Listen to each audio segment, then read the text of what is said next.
Bienvenue dans cette petite vidéo dans laquelle je vous montre quelques fonctionnalités de mon logiciel favori qui s'intitule Workflowy. Avant de rentrer dans le vif du sujet, je tenais simplement à vous remercier de lire mon livre. Et puis évidemment, si vous êtes intéressé à en savoir plus sur ce que je fais, libre à vous d'explorer le site web organisology.com. Alors, sans plus tarder, Workflowy, c'est un logiciel qui se base sur le concept du point. Et donc là, quand je crée le cerveau numérique démo, j'ai créé un nouveau point.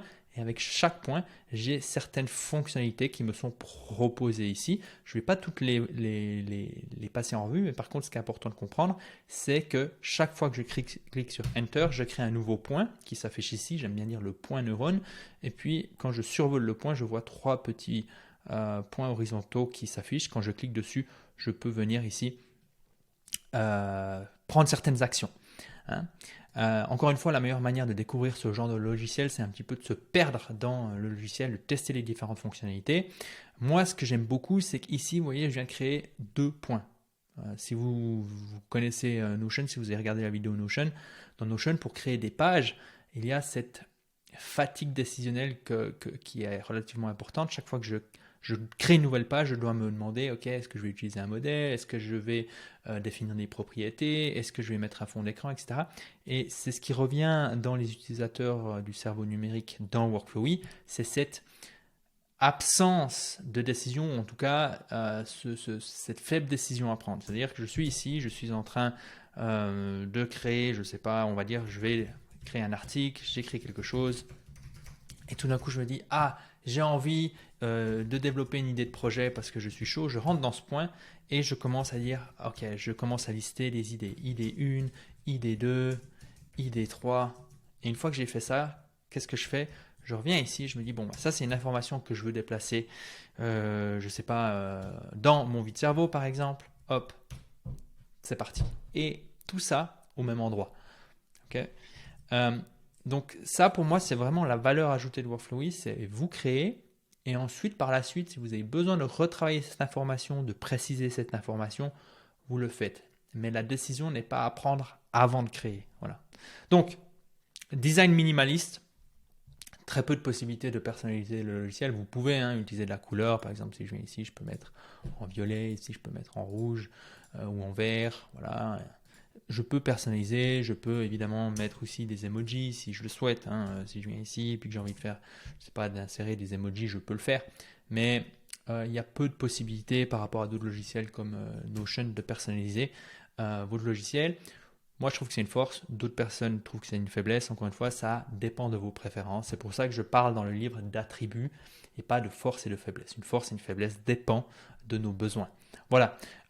Maintenant, ce qui est très balèze avec Workflowy, c'est qu'on est vraiment dans un seul espace. Ici, je suis dans mon cerveau numérique qui n'est pas la version démo.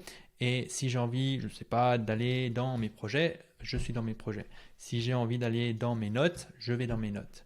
Et si j'ai envie de me balader dans mes notes, je viens ici, hop, et je commence à me balader dans mes notes.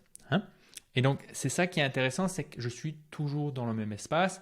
Et une fois que vous avez chargé les données, ça peut prendre quelques secondes, je dirais 20-30 secondes quand vous avez beaucoup de mots. Moi, je suis à 5 millions de mots au moment où je fais cette vidéo. Une fois que c'est chargé, vous pouvez vraiment naviguer à la vitesse de la lumière. Je ne sais pas si je vais, par exemple, sur la date du jour, je viens ici, hop, et je suis dans la date du jour, par exemple. Si j'ai envie de voir la semaine à venir, je viens ici dans la semaine à venir et je vois ces différentes informations. Si je veux aller dans le point de collaboration avec Myriam, hop, avec mon assistante, hop, je vois l'information qui s'affiche ici. Donc, plutôt balèze. Si je veux aller dans mes références, je viens ici. Si je veux aller dans mes checklists, je viens ici. Et tout ça me permet de vraiment avoir un espace très rapide pour gérer toute mon information. Évidemment, c'est l'outil et il faut une méthode de travail derrière que vous allez découvrir dans le livre que vous êtes en train de lire. Bon, maintenant, ce qui est intéressant quand on a un seul espace, c'est qu'on peut justement, si je viens, je ne sais pas, je vais aller dans un article. On va aller dans mes articles, parce que j'écris aussi mes articles dans Workflowy.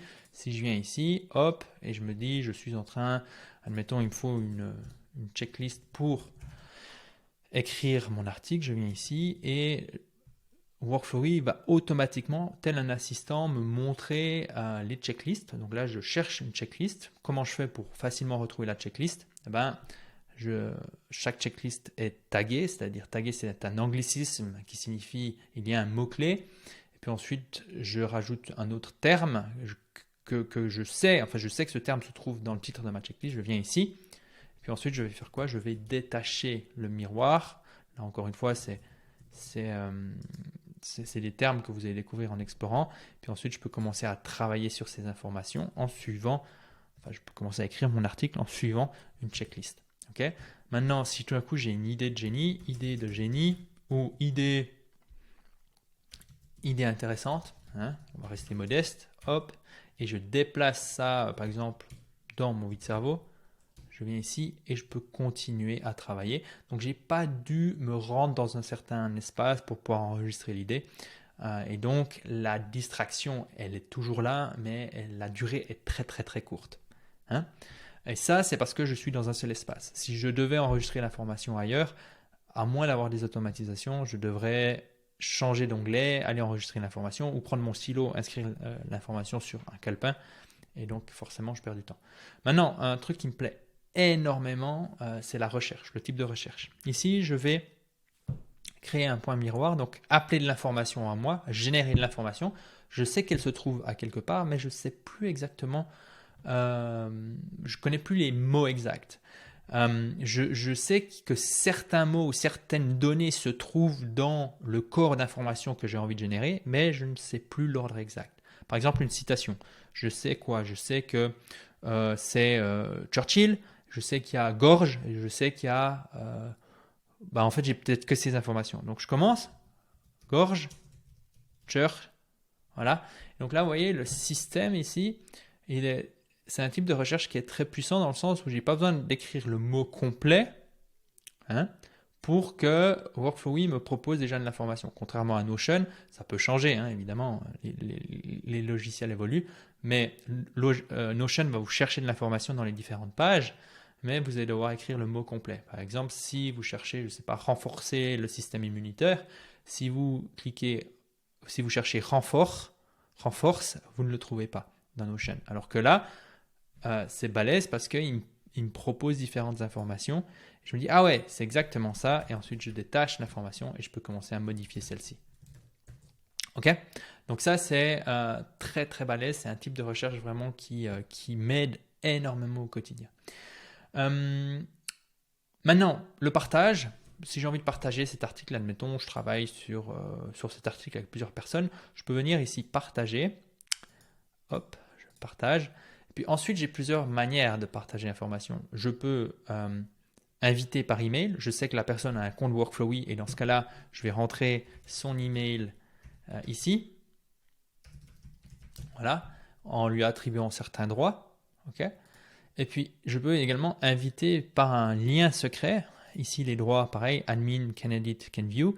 Et ce qui est intéressant, c'est qu'une personne, si elle a le droit d'éditer, par exemple, ce qui va se passer, c'est que si je partage ce lien, la personne qui reçoit ce lien peut éditer le contenu sans devoir créer de compte. Donc ça, c'est très intéressant.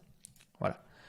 Donc ça, c'est pour la notion de partage. Et à partir du moment où vous partagez des informations, donc par exemple, là, je vais retourner chez notre point de collaboration avec mon assistante. Ici, voilà. Et ensuite, ici, je peux commencer à mentionner, voir finalement toutes les endroits où elle m'a mentionné. Je vois qu'ici, il y a 19 heures, elle m'a dit « Salut Julien, quelques éléments depuis hier, valider le flyer VK.